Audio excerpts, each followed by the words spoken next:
Kımızın senin bal bileceğine, kilimde damali geçene, kıl tetsem kızıl nur gülgünge. Жайлууга барып калсак, жайылып оттогон бейлерди, желекке кыркалай байланган кулундарды көрөбүз. Бул көрүнүш ушул конушта кымыз жасаларын билдирет.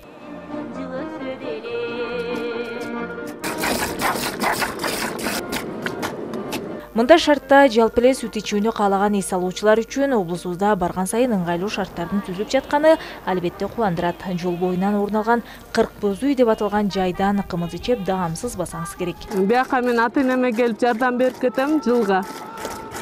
Мурунку жылдарга салыштырмалуу быйылкы жыл жана былтыркы жылдары туристтердин келбей калганы болду. Анткени бизге жакшы көп эле билет этти негизи бияка. Biz uşaqda 2008 жылдан бери соода кылабыз.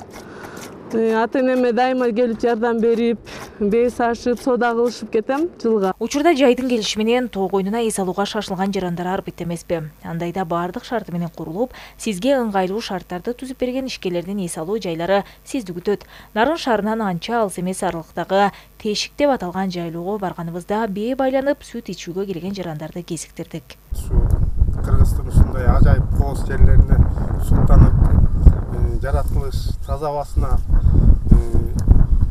жутуп дегендей аябай сом жакшы эс алып атап, келип кымыз ичип кетиңиздер, эс алып кетиңиздер. Сүт ичкенге, балык кармаганга ылайыктап ушу жерде куруп жатам. Азыр жаңы эле башталды. Буюрса эми ушу могутушка бир форель кое берсем деген оюм бар.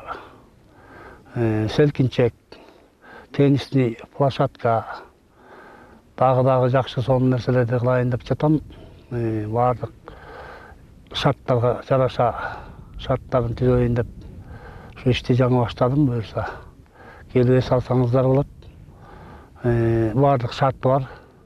Көп жылдан бери аталган жайды жайлап бээ саап эс алуучуларга мыкты шарт түзүп келе жаткан Гүлнар айым 2 саат сайын бээлерди саап, мында келген эс алуучуларга жеринде бээнин сүтүн ичирет. Чынында көпчүлүк келгендер мындагыларга ыраазы болуп, ден соолугун чыңдап кетишет. Ички организмдеги шлактарды кетирип, боорго, өпкөгө, ички организмге жакшы пайдасын берет. Ошон үчүн кыргыз элдерибиз ушу келип сүтүн ичип, ичин ачышайт этип тазалап 1 жылдык лицензиясын алып кетишет. Эң биринчи болуп кымызды Орто Азиянын жана Монголиянын аймагында жашаган көчмөн элдер жасап башташкан. Суу-самыр аймагында эчкинин терисинен жасалган баштыктар, идиштер табылган. Аларга кымыз коюп даярдалышы мүмкүн деген божомолдор бар. Бээнин сүтү ирибейт, андыктан андан айран жасоого болбойт. Сүт болжолдуу түрдө Бишкек менен 700 000 ирет бышылат. Кымыздын өңү бээлердин жегин чөбүнө жараша кызгылтым, агыш болот. Элибизде бээ байлаган үйгө кайрылбай кетүү, көрмөксөнгө салуу баба салтын билбегендик, үй ээсин жана өзүн сыйлабагандык деп эсептелет. Кулундар байланган желени аттоого болбойт, анткени кымыздын башаты желеден башталат. Мына ушундай жай мезгилинин алгачкы аптаптуу күндөрүндө сиз дагы тоо койнуна бет алып, сүт ичип, кымыз ичип, ден соолугуңузду караганга мыкты учур болуп турат. Ал эми жанымдагы Гүлнар эже акыркы ошо 15 жылдан бери бээ саап, сырттан келген туристтерди, ошол эле жергиликтүү эс алуучуларды мына ушундай камсыздап, сүт саап, аларга жардамчы болуп келет экенсиз да. Сүттү дароо саалар менен ичиш керек негизи. Мына ушундай мүмкүнчүлүктү сиз дагы колуңуздан чыгарбаңыз. Эгерде азыр убактыңыз боло турган болсо, анда дароо мына ушундай тоо койнуна барып, ден соолугуңузду чыңдаганга аракет кылыңыз.